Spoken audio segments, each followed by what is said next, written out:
What is Smart Update and how to perform it?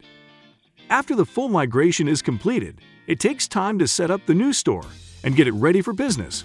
While your team is busy with this, your old store keeps operating, generating more orders and sales, and acquiring more customers.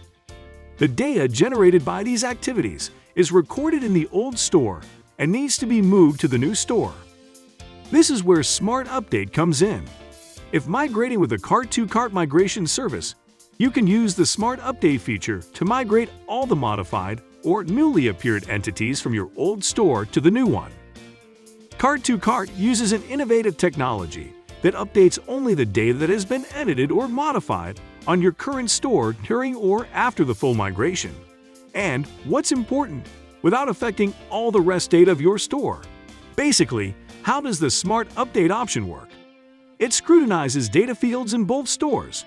When differences are found, it transfers them to the new store.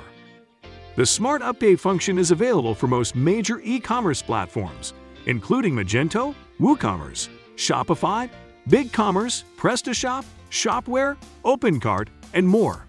Additionally, it supports various types of data, including product quantity and stock status, as well as order status, shipping and tracking number, etc. Now let's see how you can run the Smart Update function. Firstly, go to your Migrations page, find the migration you want to update, and press the Smart Update button next to it. That's it! Now you know what is the Smart Update option offered by Cart-to-Cart and how you can benefit from it. Cart-to-Cart, the most advanced and trusted e-commerce data migration solution.